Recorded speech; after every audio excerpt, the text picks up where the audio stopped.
Good evening, everyone, and thank you for joining me. Welcome to the Westdale's Film Club Facebook Live talk series. My name is Colin Doncaster, and I'm here to talk to you about Fellowship of the Ring, The Lord of the Rings, the very first film in the trilogy. I had the pleasure of being able to head to New Zealand and work on that for a good couple of years. The Westdale online film clubs were developed when the theater closed temporarily for the outbreak. The Westdale wants to give their audience a way to stay connected to the theater, share films, and create opportunities to share ideas and stories about films and filmmaking. The Facebook Live talk series is every Monday night with a filmmaker, like myself, talking about films and our experiences making them. There are also 10 film clubs that meet weekly on Zoom that are moderated by film professionals and community members. You can find all of the information and sign up at thewestdale.ca. If you have any questions about Lord of the Rings, please drop them in the comments and I'll try to get to them towards the end of this talk. I know that we have a few other questions that were posted beforehand that I'd like to get to, so let's get into it.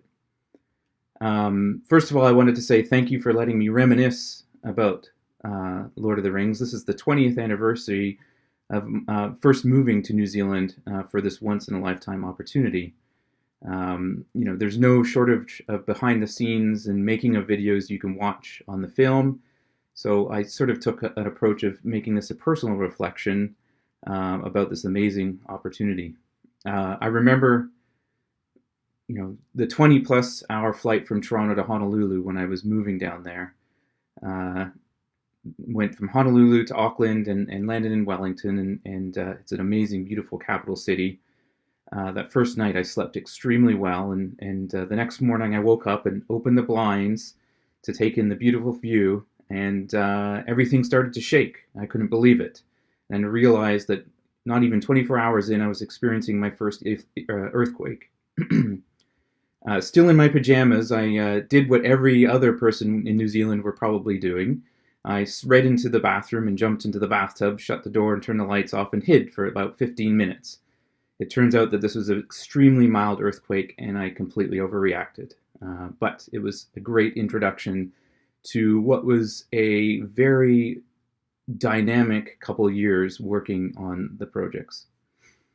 To head back a little bit, my story is I really loved film. As a young kid, I went to Star Wars, saw Star Wars, fell in love with film, and really got, fell in love with model making and visual special effects initially, and then a film, Jurassic Park, came out, and I just couldn't believe that you could do everything on a computer. So I was lucky enough to start in the industry probably around 1996, 97 in Toronto, and it was still quite new. I mean, Jurassic Park just came out, and all the technology was being developed, and the community back then in Toronto was exceptional. I just couldn't believe how supportive everyone was of this. At the time, I was quite young. I grew up with Tolkien and Lord of the Rings, reading the books, especially The Hobbit. And one of my sort of annual treats was a new Lord of the Rings calendar every year. And these were either going to be painted by Alan Lee or John Howe, which are the two of the most popular Lord of the Rings artists out there. While I was working on one of my projects, I heard that Weta in New Zealand, this company that hadn't been around for very long, was working or trying to make Lord of the Rings happen. And just at the same time, I was considering whether or not I was going to stay in Toronto or maybe move overseas or out of the city. I ended up thinking that maybe New York would be far enough. And then I ended up talking with a company in Los Angeles and said, okay, well, that's pretty good. That's still close enough to home. But I head down to a conference, SIGGRAPH, which is an annual computer graphics conference, and met with a gentleman by the name of Wayne Stables, who still works at Weta today. He was one of their CG supervisors or computer graphics supervisors. And he was interested in some software I had developed. I had my own little company back then. And so he said, well, why don't we continue this discussion? And so within, I think, 4 weeks, I was packing my bag and moved down to New Zealand, which was a great experience. I was 22 at the time, so as a 22-year-old to move across the world to New Zealand to work on these projects was an amazing opportunity and experience. And upon reflecting, while I was trying to put together pieces for the talk, I realized just what a massive undertaking it was to actually coordinate everything to make this film happen. In that, not only did everyone like Peter and the producers need to fund it, but even just getting, when I look at Weta Digital, which is where I was working, and it's Peter Jackson's visual effects company, we had to fly in people and deal with visas and relocation and housing for upwards eventually of a couple hundred people. There was a fantastic lady called Suzanne Labrie who was sort of the den mother of everyone, who ended up sort of looking after, family, friends, animals, pets, whatever could be imagined. They were bringing in armorers, sword masters, and sculptors, as well as scientists. And it seemed like a lot of the people who were attracted to the project were sort of outliers that were looking for a bit of an adventure. Maybe they, it was an amazing project to be a part of, but to pack everything up and move to the other side of the world was a big ask. And we actually achieved quite a lot with smaller teams, and it felt like a lot of the people had a passion to succeed.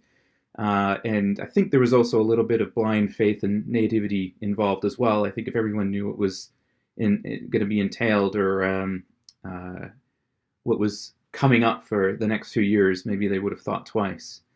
One of the great things is when I first arrived at Weta Digital, it was walking around the facility. Even then, I arrived and we were about 40 people, and when I left, I think we were about 400. So over the span of a couple of years, the company expanded quite rapidly. But there's all the gorgeous concept art that a lot of the painters and concept artists had put up, and it was spattered around the office space, studio space, and it was hard not to get excited with all this amazing craft around. And to make it even more impressive was, where I sat. I could open the door behind me, and there was people making chainmail, making ears for various creatures, hobbits, of course, and crafting weapons and armors and swordsmiths and everything. So it was absolutely magical to be in this position where not only were you sitting working on these great films, but there was all these amazing people around. Just the artistry involved was incredible. To get the project going, I know there's probably been quite a lot spoken about the process that Peter went through to kick it off. It was interesting because he was actually developing King Kong prior to doing Lord of the Rings, but and Weta Digital actually did quite a few tests for Kong at that time, around 96, 97. And some of those tests we did see when we first started working on Rings as well, which was pretty interesting. And he ended up working really hard on that test, and I think there was about 6 months worth of concept art before Universal pulled out and said, we're not going to be able to fund this. So he decided to turn his sights to Lord of the Rings. He talked to his partner in crime, Richard Taylor. So he owns Richard Taylor does a lot of the puppeteering and looks after Weta Workshop. And they've been working on projects for years before. They did Meet the Feebles. They did a lot of the work on the Frighteners as well, and so they had worked very closely together. And Richard was really instrumental in bringing the visual quality and the visual texture to the projects. So they basically said, we're going to try and do Lord of the Rings. Peter and his wife worked on the script and eventually found that Miramax was working on the project, and Miramax at the time didn't really want to gamble on making these projects. They said it was never going to be made for the amount that they were hoping to make it for, and they were kind of right. We'll get to that later on, but eventually New Line Cinema came on board, and Bob Shea basically sort of bet the future of his studio on the Lord of the Rings projects, and negotiated with, at the time, it was Harvey Weinstein, who was looking after Miramax and had the rights. And so he ended up negotiating that they can purchase the licenses and the rights off of to make the film, as long as Harvey maintained a executive producer credit. So with everything that he's embroiled with lately. It's interesting to know his connection with the projects. And they pushed ahead and made the films. It's probably worth noting that when we first started working on the project, when I started, like I said, we were 40 people. The original intention was that the project, the visual effects at least, were going to be probably, we're going to max out about 80 or 90 people. And then, as I mentioned earlier, we sort of ended up being about 400 at the end of it.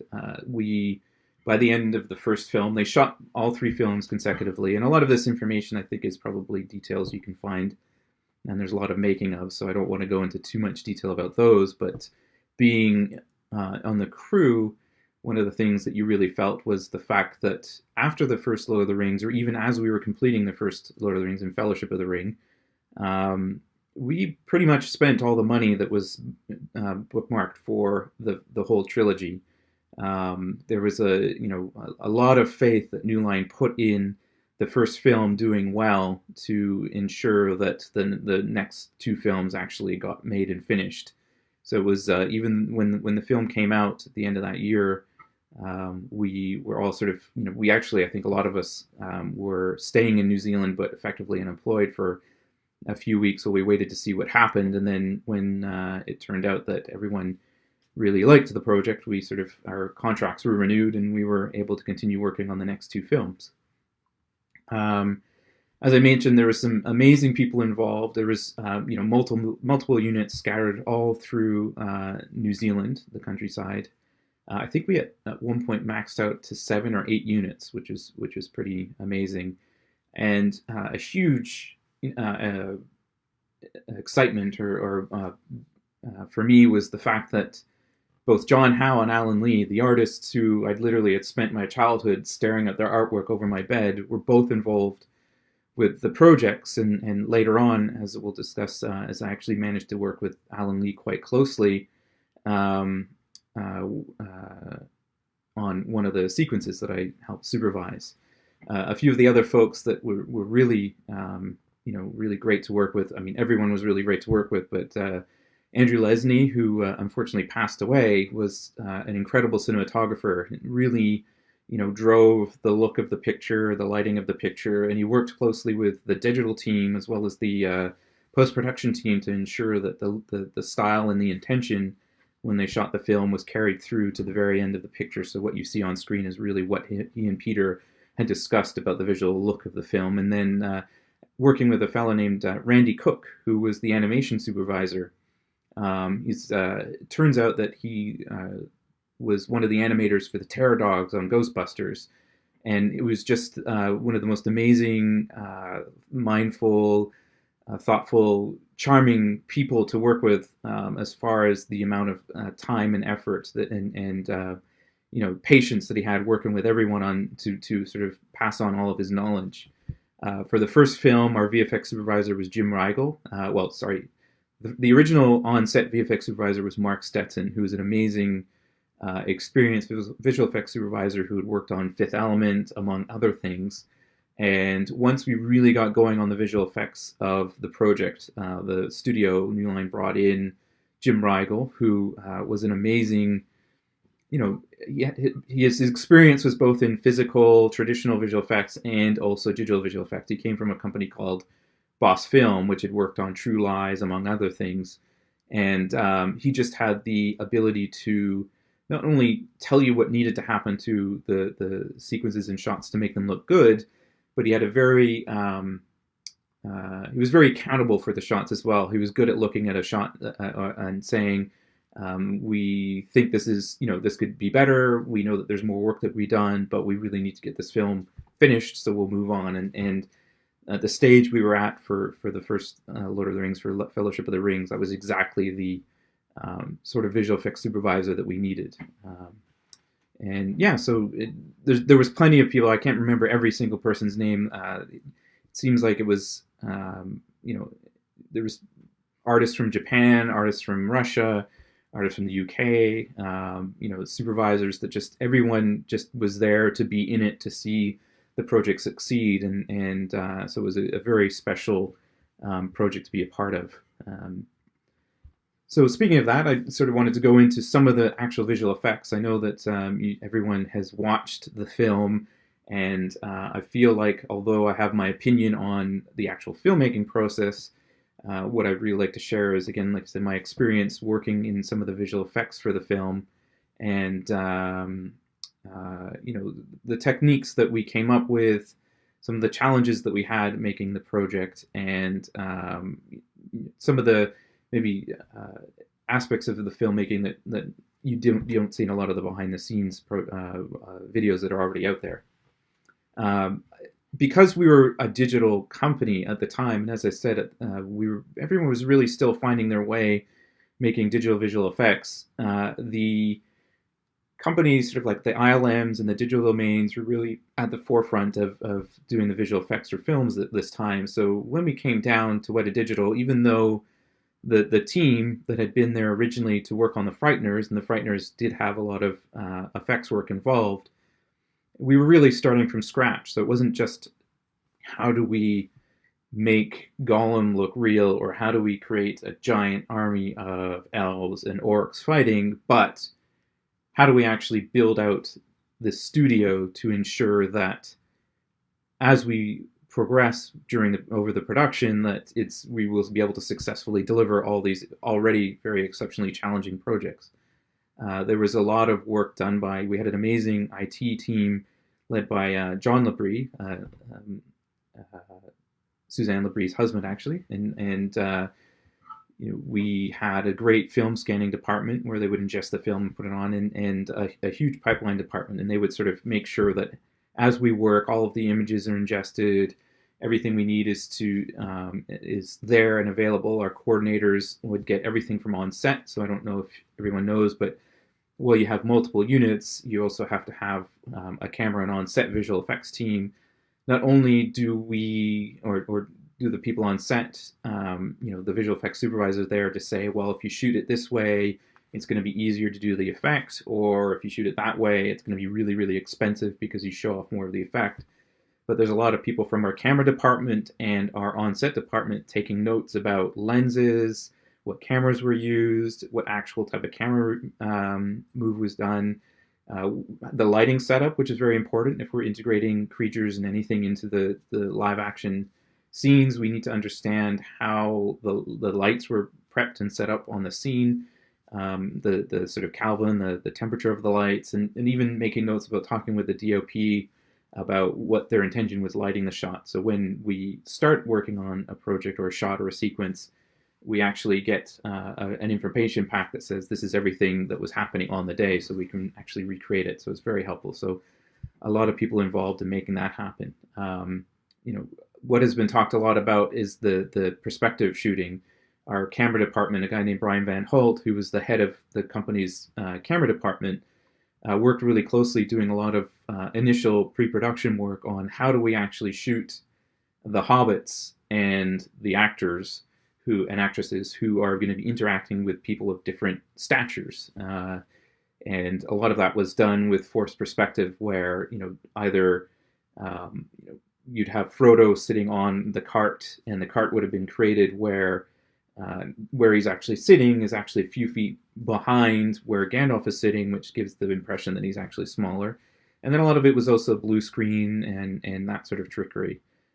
This also relates to the bigatures. We did a lot of, usually they would have been called miniatures, and the Weta Workshop team ended up realizing that to get the detail and richness that they needed from the miniatures that they were creating, they just needed to create them at a massive scale, that they would have these sort of special snorkel cameras fly through to capture the information and all the detail that we needed to actually put the shots together. A lot of those shots were shot on stage and then brought into visual effects to actually finish them with either massive creatures or crowds effects, creatures flying overhead, and psychs and matte paintings and things like that. But because my background or my involvement was mostly visual effects and digital visual effects, I'll sort of dive a little deeper into some of the more digital aspects of what went on creating these creatures and scenes. And the first one I really wanted to talk about, like I sort of intimated at, was Lord of the Rings was really one of the first films that really embraced full digital color correction. And, again, thinking 20 years ago, this was a huge feat where we would actually, not only the scenes that would have visual effects added to them were being scanned in, but every single other shot that might just be a drama shot or an insert were being brought into the computer. And Peter Jackson and Andrew Lesnie would sit with the supervising color grader, which was Peter Doyle, a fellow named Peter Doyle, who's worked on a lot of films since. He worked on a lot of the Harry Potter films as well. And they had created this custom software it's a custom build of a software called ColorFront that would allow them to go through and actually change the color tones and the actual, what we call grading now. And nowadays, when you hear about grading, you have Instagram filters, Final Cut Pro. It's sort of a no-brainer. Like it's a done thing, and everyone has the facility to actually do it. But at that time, we were building the technology to actually make it happen. There was only a few other films really at that time that were making this work. And one of the other interesting things is that as a visual effects artist, you needed to be aware of what the final color temperature and grade was going to be on, or filter was going to be on your scene, because as you lit your shots, you needed to make sure that that carried over and was maintained through the course of post-production. The other I'll go through, like I said, a few scenes. So the first scene that I really like to talk about is the cave troll one. This was, I wouldn't necessarily say one of the first scenes in production, but one of the first scenes that we really got through to the final aspect of how the cave troll was going to look. And, not only did it have a big troll, a lot of there was a lot of techniques used, including the digi-doubles that were created, digital orcs to actually integrate the troll into the world that was there. And as they choreographed this battle, as you can imagine inside, they've actually built this live action set in one of the studios that they have in New Zealand. And the neat thing about the studio is actually once, I think it was Halloween, the first Halloween we were there, they had finished shooting the whole sequence, and they said, oh, we're going to have a wrap party for that sequence. And it was, so they had the big Weta end production Halloween party on the set for the cave troll sequence in Moria. So it was quite cool how they sort of had it all designed, and you can walk in and be a part of. So it was a really cool place to have a Halloween party. But going back to the actual making of, Randy Cook, as I mentioned, who was the animation supervisor, worked closely with Peter on staging that scene and choreographing how the orcs and the troll would burst through the door, how the fellowship would react, and there's specific story points and beats that that need to be hit while telling the story, but because there's this all need to make sure it's all felt spatially correct. Randy's ability to sort of understand the movements of the characters and what they were doing and actually act out what the cave troll might be doing became extremely handy. And it was actually they built a low resolution version of the scene and connected that to a digital camera. And Peter and Randy were actually able to stream the digital set with a digital cave troll that Randy was acting out to actually block everything out in, I guess, a very sort of rudimentary version of virtual reality. So it was an interesting scene from it was all these techniques and pieces that came together, and one of the first sequences that used all of these pieces. And when that was finally done, we sort of said, oh, great, those are problems that we feel like, not that we've solved, but we feel more confident that we can move forward. And when you have a sequence like that as well, you end up having the cave troll is inserted with the Fellowship. There's quite a few shots in that scene where the Fellowship characters, there's digital versions of the hobbits as well as Legolas when he runs up the actual the troll. And that was one of the very first digital double sequences that we completed, where we sort of said, wow, this, it's when you go back and view it today, there's parts that you could tweak, but back 20 years ago, we were all very excited about the quality that came out of it.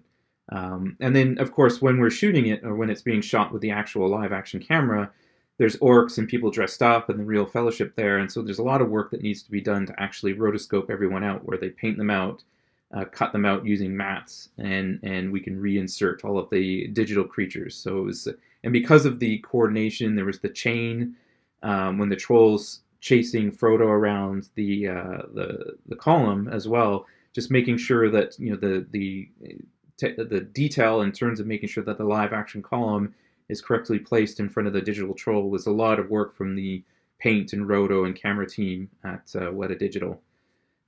So, and one of the interesting sort of, I was working on in the room with one of the other supervisors who was looking after that sequence, and Harry Potter, the very first Harry Potter, was coming out close to when Lord of the Rings was released. And I remember, because there's the mountain troll, and there was a lot of sort of, not drama, but gossip about what is their mountain troll going to look like and how close is it going to be to our troll. And it sort of pushed everyone a little bit further to ensure that when Lord of the Rings came out, that our troll was going to be the best troll that's going to be available on screen that year. So it was exciting. And it's probably a good time to talk about how we make the decision of what is digital versus practical. And, again, 20 years ago, as we were really inventing a lot of the techniques, we really needed to be more thoughtful about what remained practical. Nowadays, you would probably do a lot more digital, and when you look at The Hobbit, so much more of The Hobbit was a digital visual effects shots and pieced together in post-production, whereas in for the first Lord of the Rings especially, we had a limited budget, limited technology, and we really needed to make the right choices. And so anything that was really a simulation, anything that was human, trying to limit the number of creatures on screen, it really those were the decisions that drove, if it's something that we knew we couldn't actually build a full-scale creature model of, then it had to be digital. Or if it's an establishing shot of a city or a location, we're never going to get the full expansive shot, so that needs to be a matte painting and comped in.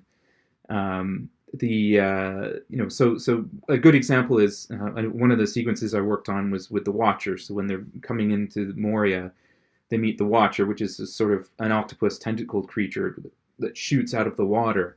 And we had initially thought, hey, maybe we could write a whole fluid, do all the water digitally, but it was never going to work. We didn't really have the technology at that time, and so we ended up creating a really simple. So if you look at the Watcher, the water surface, you actually had it moving around, and we were able to capture the volume of water moving. We kind of call it like a surface simulation, and would render that out to kind of create the interaction of the Watcher with the water. But for dramatic effect, that would have been very boring. So one of the comp supervisors in Mark Stetson, the visual fit,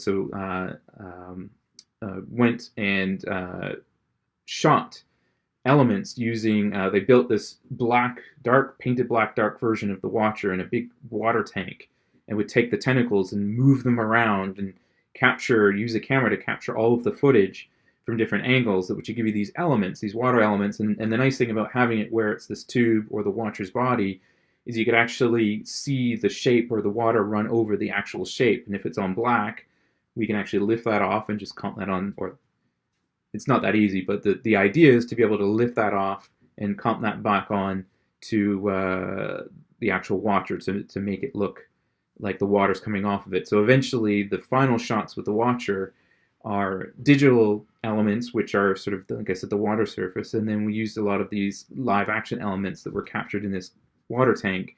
To the compositors would go through and cut out little bits of the water and then place that on, sort of systematically trying to guess about how the water might run off, but using the live action water to make it look that much more real compared to what we were doing the digital water.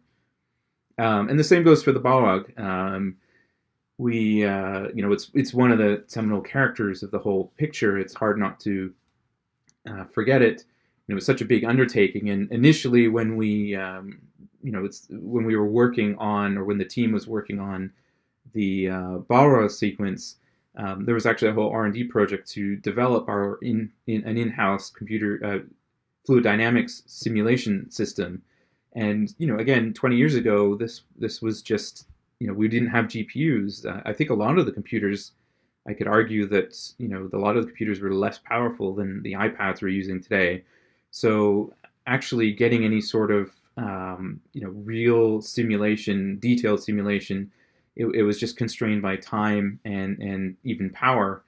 I know that there was some, the person working on it was an amazing, intelligent scientist and researcher, but we would look in dailies, and dailies is where you would go into the director or the visual effects supervisor and talk about shots in progress.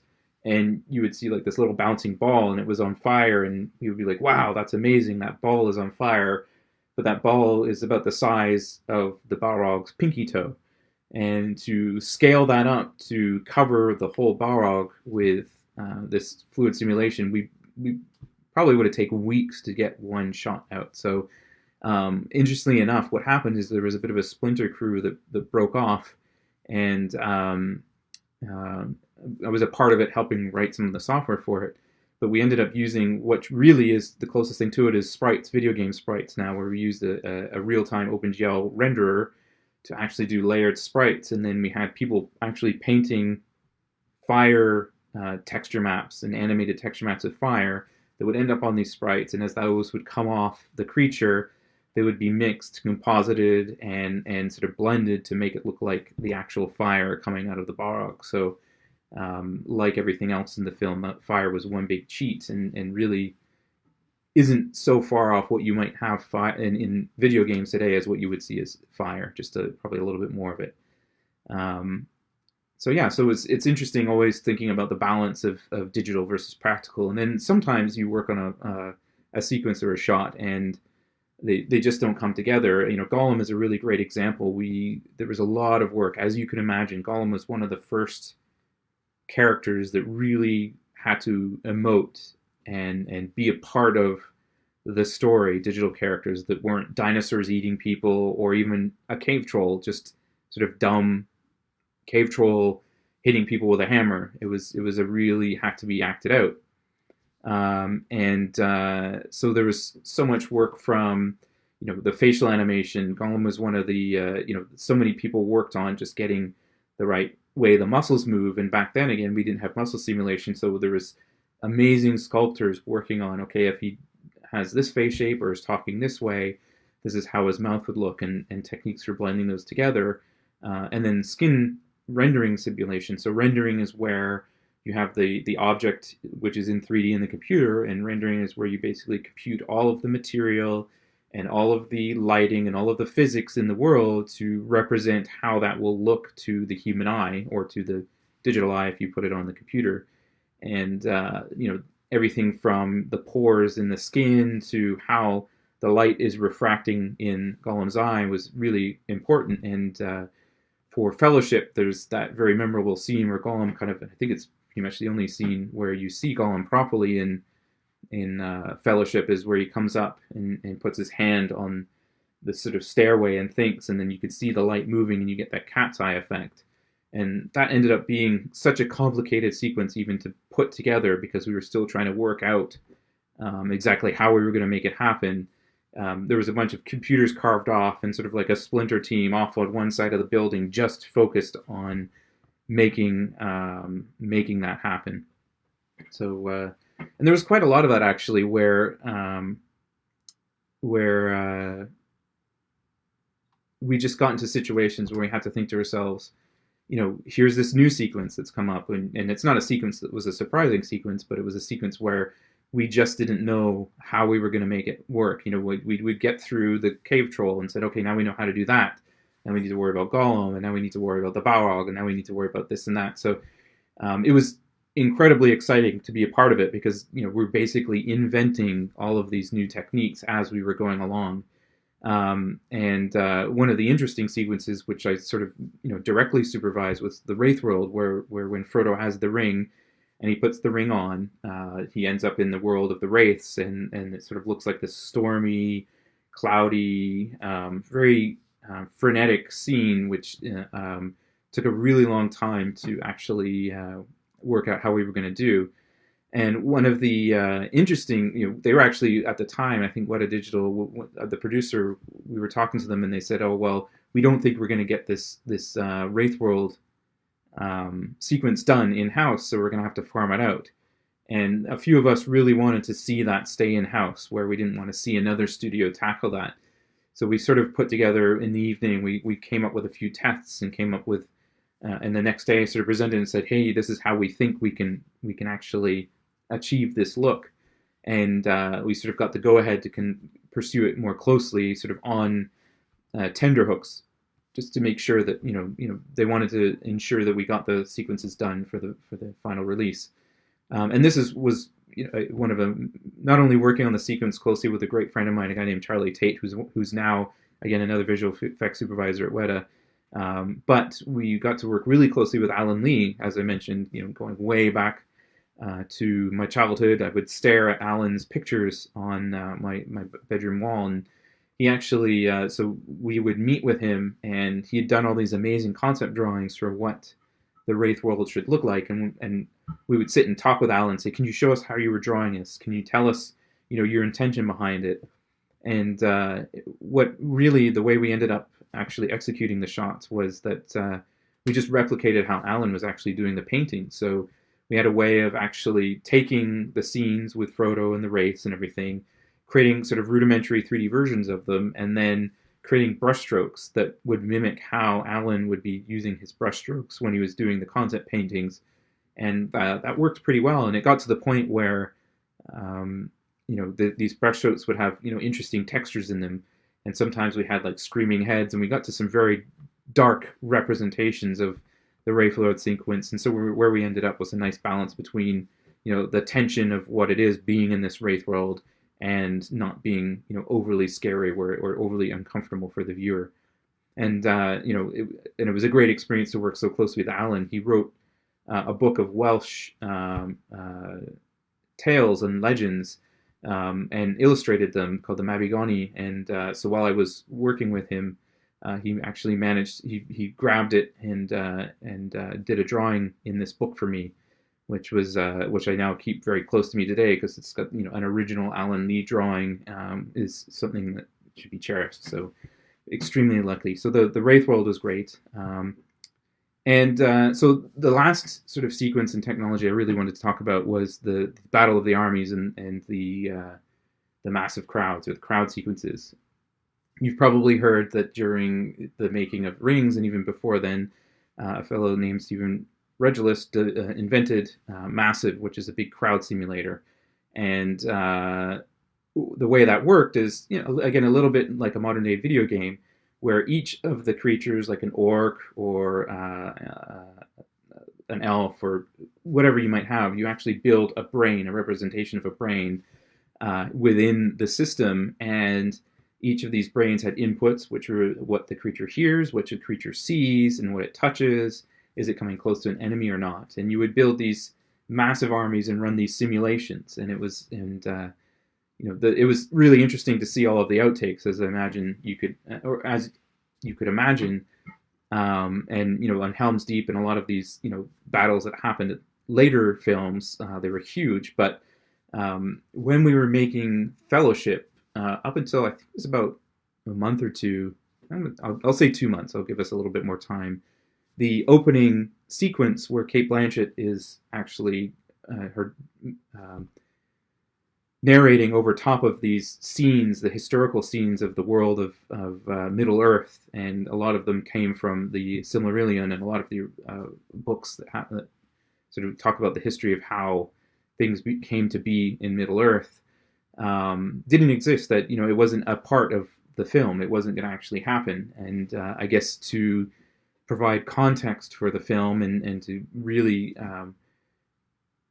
put, I think it's about putting the viewer into the position where the actual threat level and what is at stake and how important it is. I think that opening sequence really helped it. But being a visual effects artist, supervisor, and understanding or hearing from the director and the team that they're adding these massive sequences 2 months before we're delivering was quite stressful. And really it was a huge stress on our resources as well, to the point where there's a few, I think there's about 5 or 6 of us. There's a few people running the crowd simulations. There's a few people making sure that the animations and everything else and compositing it, and then a few of us actually lighting the shots to make sure that they were rendering. We're allowed to stay, and everyone had to leave because it got so the network was hit so hard by all of the work that people just couldn't open up the software we were trying to use, or they couldn't run their computers or do any work because there's so much work and so much simulation and everything happening at one time that we were actually really bringing down the network, the whole building, just to get this shot done. And it was an interesting, stressful time. Peter is a kid at heart, and it's sort of well documented his love of collecting war memorabilia, especially World War I and World War II. And during this time, I remember sitting at my desk working away and hearing gunshots from somewhere, and I sort of thought to myself, that's it, someone's cracked, we're doomed. But it turned out that it was Peter and the art director were actually in one of the garages at Weta testing one of their machine guns that he had recently purchased, because Peter didn't have a gun license, but the art director did, so the only way that Peter could actually see the guns being tested was when Grant was able to come over and do it. So again, to sit there, probably working about 80 to 90 hour weeks and hearing these gunshots is a little unnerving. And it sort of fit within the history of the building that Weta was in, or the main Manuka building, because it actually originally was an insane asylum. So I think a lot of us during the course of production felt that maybe we were back in the insane asylum days. So there was a lot of really great sequences that we were involved with, and there's many more that we can talk about at tedium. One of the things I really want to point out, which I sort of talked a little bit about at the beginning, was how amazing our paint and roto and camera team were. When you read about the making of films, you always hear about the very, not glamorous, but the technological innovations or the funny stuff the actors did, or even just the very, exciting pieces of the process. But really, this film wouldn't have been the success it was if it wasn't for the amazing paint and roto and camera team. So specifically, paint is when, as you're shooting, say, there's a scene in Moria where Gandalf or one of the hobbits, when the Balrog's chasing them, they're being shot at by orcs, and they're running down before they see or after they've been chased by the Balrog, and I think Gimli falls off a ledge and actually knocks a bit of the set off, and when he knocks that off, you can see that it's just styrofoam underneath. So they would go in and paint that out, or paint any, sometimes there's watches and things like that. Roto is where they would painstakingly, draw the outline of every actor and characters. Like, so again, if we were doing the cave troll sequence, and Frodo there's the column, and Frodo's in front of the column, and we see the cave troll behind them, someone has to painstakingly draw the outline frame by frame to actually cut Frodo out. And it's a very, very difficult job that, at times might be mundane, but it's this attention to detail that really it makes it successful. And it's in every visual effects film that you would get today as well. And it's sort of the unsung heroes of visual effects. And then the camera team are the ones that actually, when you shoot a film and you've got a live action camera, that gets to you as a visual effects artist, you actually just have this moving video footage. So someone has to go and actually create a digital version of that camera to ensure that what you create feels like it's actually a part of the scene. So that's, the team we had, and John Nugent, who was the compositing and 2D supervisor on the film, was just incredible. So I think, we just had this great crew that came together. John Nugent he'd actually worked on the Matrix film, so it was really great to talk to him a lot about what was happening on the Matrix. The project was really interesting because there was a website called theonering.net, and there was a huge fan following, as you could imagine. And again, at the time, it was, the internet was still newish, and having this huge fan following was something that the filmmakers were sort of trying to find their footing with. How much do you embrace it?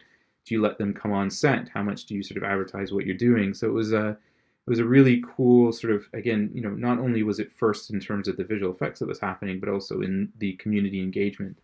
And then when it was released, it was we did great. I mean, there was a lot of tension involved. How with so much money was going to be spent, and one event that happened earlier in the year before it was released was, of course, 9/11, and I remember being down at Weta when everything was unfolding, and because there was quite a few American artists there, some of them were actually in the military reserves, talking about whether or not they would have to go home.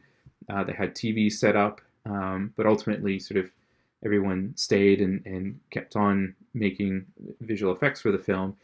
But I think when the film came out at the end of that year, the world was ready just for a lot of escapism, and one of the reasons why it was embraced so tightly and so successful. Not one, there's many reasons, but I think that with everything going on in the world, it was a way of just letting yourself be a part of this fantastic world. And with Peter's vision, Andrew Lesney, the DOP, Howard Shore, the composer, and all the actors and actresses, and everyone coming together, it sort of ended up being this amazing piece that sort of let us make the other two films, or finish the other two films.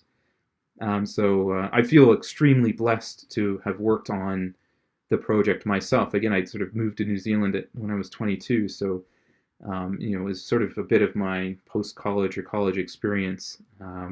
And I made so many great friends there that sort of took me under their wing, that I'm still really close with now, and still working in New Zealand now. And upon reflection, it was a really unique time in the industry and a project, in that it brought so many people to this remote place to see this project through. And I'm trying to think about what other projects, nowadays. I mean, every visual effects film has people working on it globally, but it's not everyone descending to be a part of this sort of core, close team to actually, just like I said, it's like blind optimism and a bit of naivety to kind of get this film done. And, when you think about the fact that New Line risked everything, pretty well, if it didn't succeed, New Line would have disappeared a lot sooner. It really did only happen because of the fact that we didn't know how to make it, and no one knew what it was going to be, and there was probably a lot of guesswork that showed that the film would be made for a lot less than it was going to be made for. But because it's a success, that sort of was, okay, I guess. But yeah, it was an amazing experience, and I was very, very happy to be a part of it. And it's I always joke that it was one of my first big projects that I worked on, and it's been extremely hard to find anything since then that has compared in terms of the excitement, and so it was great to fondly look back on it. I'm going to now answer some questions, if that's okay. There were a few questions that came in through email.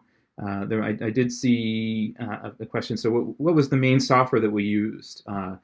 We had written a lot of custom software, but at the time we were using a very early version of Maya. So there's a company called Autodesk that makes Maya.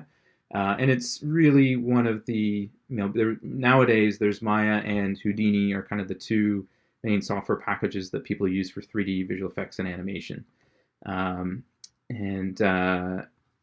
Yeah, so it's still used today, and a lot of these big production companies still use Maya, but very customized versions of the product where additional tools are added in, and even on Rings, when we first started using it, we did have an R&D department where a lot of custom software was built for doing hair, for pipeline, for muscle simulation, creatures moving, and so even though we were using that version of Maya, it was a very customized version.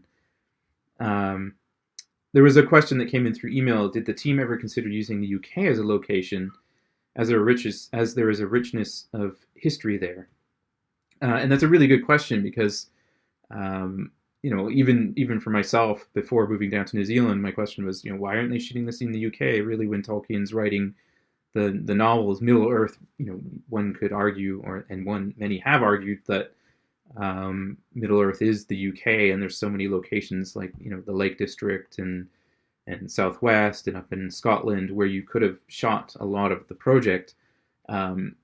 First of all, Peter was from New Zealand and is a New Zealand filmmaker, and probably felt that he wanted to make the film where he was based. And there was probably a lot of budgetary reasons where, it was probably cheaper to bring everyone down to New Zealand and shoot there, where you might have not have had costs associated with shutting down national parks in more densely populated countries.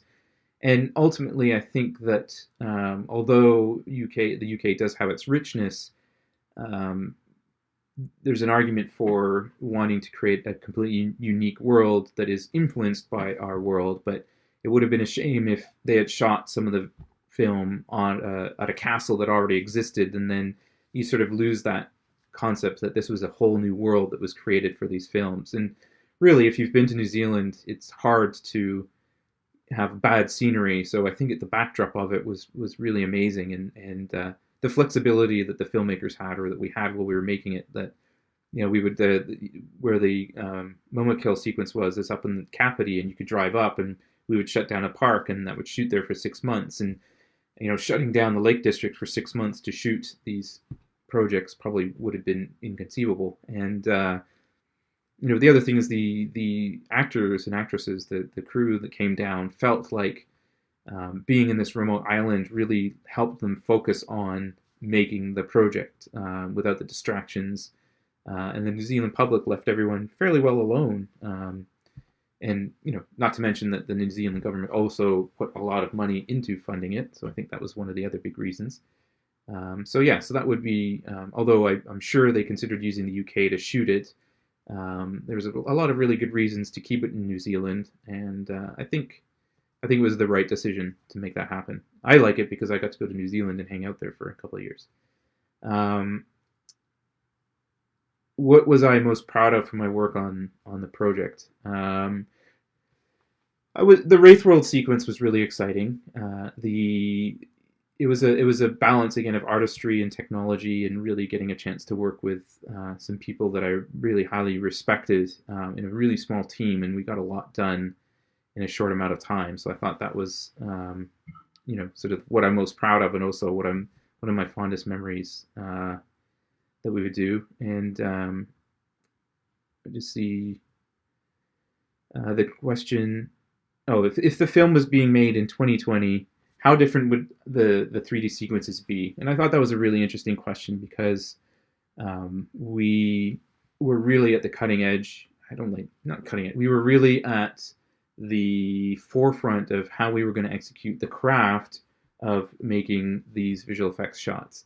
And in the last 20 years, the digital visual effects have gone through an interesting transformation from, being this, we can't make the film, or we need to work out how to do this to actually make the film, to, really 5 years to 10 years after, maybe 5 years after Lord of the Rings, people were paying a lot of money, and the craftsmanship or craftspersonship of doing visual effects was still, very highly lauded and regarded. And more recently, over the last, 10 years, there's a sort of democratization of visual effects. They're still as difficult. They still cost as much money, but in a way they're sort of taken for granted, like a lot of, when something as an industry ages, people become more familiar and almost become a crutch that people are leaning on. So if I thought about how the film might be if it was made today, there might be a certain amount of the richness that came out in Fellowship and in the first 3 films.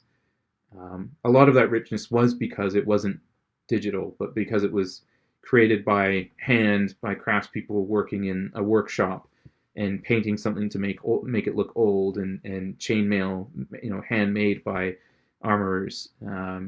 Whereas, even if you look at the new Hobbit films, they're a really interesting retrospective on how the effects in Lord of the Rings could have been if the films were made today.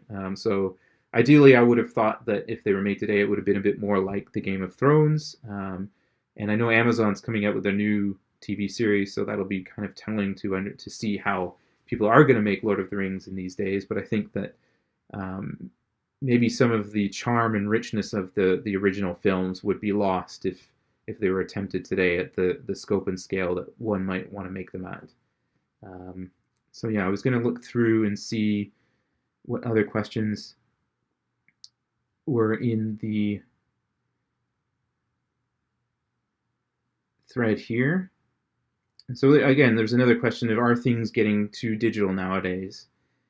Um, and yeah, that's a probably a good question. The reason why Lord of the Rings did look better than the Hobbit was, well, the Lord of the Rings, I think, felt like it was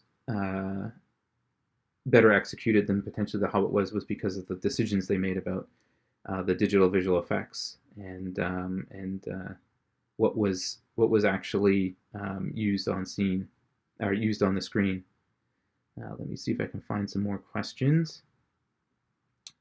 So there's a question here from a young gentleman named Gil, who says, what advice do you have for young filmmakers starting in the industry? Which is a very good question.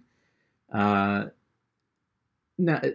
again, I sort of went a different route. I grew up really wanting to work in film, like I said, more with miniatures and live models, and then I really got into computers. And it was funny back then, sitting in your basement working on graphics and imagery and stuff wasn't as cool as it is today.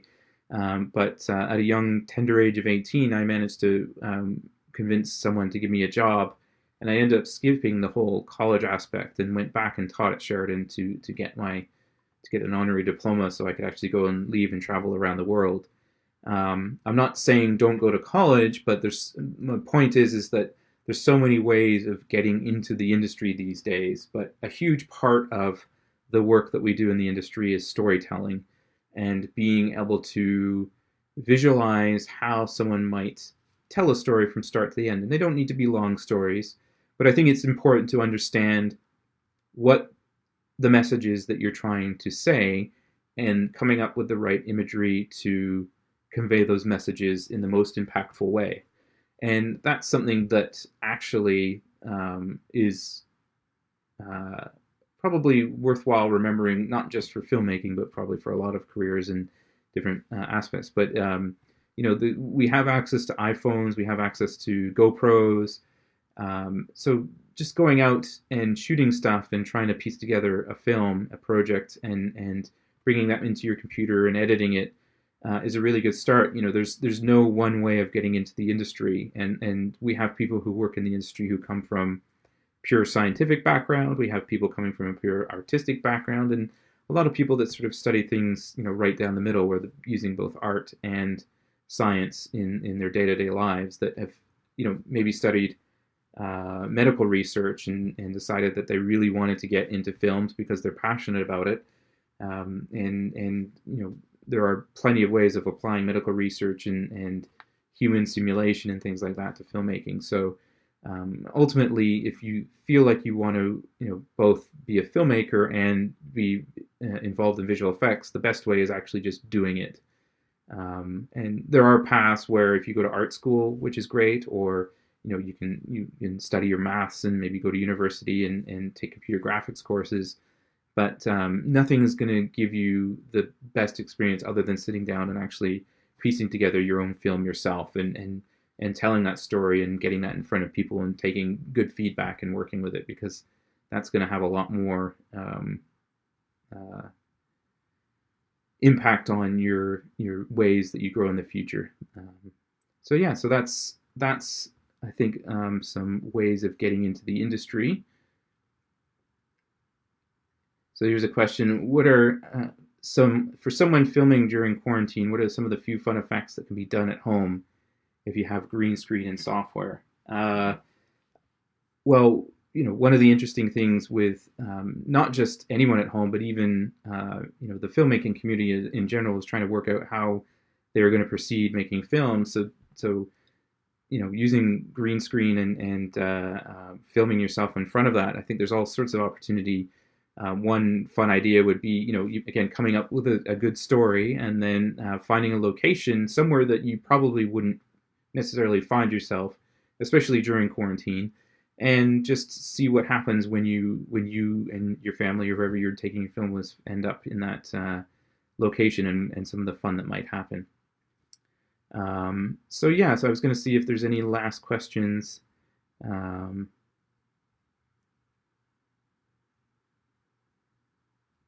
I think that sort of covers a lot of the questions that I've had. They're again, I'm extremely lucky. So thank you everyone for taking the time to listen to me to discuss the Fellowship of the Rings. Ideally, we could have talked a little bit more about the actual film in terms of how you might interpret scenes, but I really felt that it would be good to, like I said, reflect on my personal experience. So I appreciate everyone taking the time to listen in and about sort of how I felt the digital effects went, and some of the details involved. Next Monday at 7 o'clock, there's going to be another Facebook Live with Fred Fuchs, and he will be discussing David Lean's Lawrence of Arabia. The film is on Netflix, so I highly recommend everyone come back. Fred's fountain of knowledge for filmmaking in general, and always a great person to listen to when it comes to these films. And you can't beat Lawrence of Arabia as far as a film to watch. So please do come back. Enjoy the Westdale live film events. Look into the film clubs. A lot of them, they're filling up quickly. If they're not all full yet, they're an amazing opportunity. And thank you for letting me take up your time during this quarantine period. Stay safe and healthy, everyone. And hopefully we will meet in person at the Westdale soon. Take care. Bye.